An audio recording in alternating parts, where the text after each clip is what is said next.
পুরুষরা আইনিভাবে বৈষম্যের শিকার হচ্ছে সেই সকল বিষয়গুলোতে আমরা সবসময় অ্যাক্টিভ।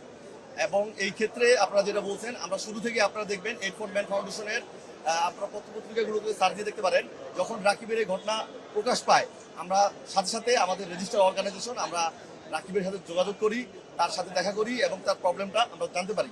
জানার পরে আমরা তাদেরকে সহায়তা করার জন্য মানে ওই সময় আমরা মানববন্ধন করছি।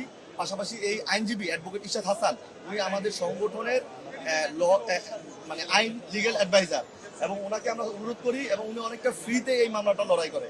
তাহলে আমাদের উদ্দেশ্যটা কি? নাসির বা তামিমা আমাদের উদ্দেশ্য নয়। আমরা আসলে ব্যভিচারের 497 যে ধারা আছে সেই ধারায় নারীর শাস্তি দেওয়া যায় না। পরক্রিয়া করলে পুরুষের শাস্তি হয়, নারীর শাস্তি হয় না। যেহেতু একটা পরক্রিয়া নারী এবং পুরুষ দুজনে মিলে করে, তাহলে শাস্তি দিতে হবে দুজনকেই। এই যে লিঙ্গ নিরপেক্ষ একটা দাবি, এই দাবিটা আমাদের আছে। পাশাপাশি আপনারা জানেন যে এই যে ঘটনায় আমরা দেখতে পাই পিবিআই রিপোর্ট অনুযায়ী নাসির এবং তামিমা যে ডিভোর্সের কথাটা বলতেছে সেখানে আসলে জালজালিয়াতির প্রমাণ পাওয়া যায়।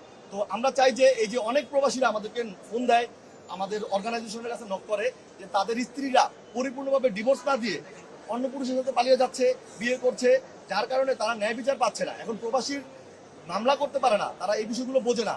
আমরা আজকের এই মানববন্ধনের অন্যতম উদ্দেশ্য হচ্ছে নাসির এবং তামিমাকে একটা দৃষ্টান্তমূলক শাস্তি দেওয়া গেলে অন্য পরক্রিয়াকারী যারা মহিলারা যারা ডিভোর্স প্রপারলি দিচ্ছে না, স্বামীর টাকা আত্মসাৎ করছে, তাদেরকেও শাস্তির আওতায় আনার জন্য পুরুষরা মামলা করতে উৎসাহী হবে।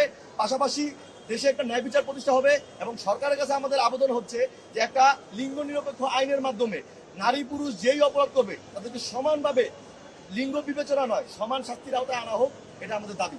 আচ্ছা, আমরা তো এখানে রায় দিইনি, আমরা বলতেছি যে তাদের অপরাধ প্রমাণিত হলে দাবি তো করতেই পারি। আমরা তো বিচারের অপরাধের আমরা যেহেতু যে কোনো মানুষের বিরুদ্ধে যখন অভিযোগ হয় তখন অভিযোগকারী কিন্তু তার বিরুদ্ধে অভিযোগ তোলে, বিচারক এটার ন্যায় বিচার নিশ্চিত করবে প্রমাণিত হলো কি হলো না। আমরা তো দাবি তুলতেই পারি তাদের দৃষ্টান্তমূলক শাস্তি হোক, কারণ আমরা দেখতে পাইছি যে আমাদের কাছে যতটুকু ডকুমেন্ট আছে তা সেই অনুযায়ী নাসির এবং তামিমা অপরাধী, তারা পরিপূর্ণভাবে এই ডিভোর্সটা কমপ্লিট করে নাই।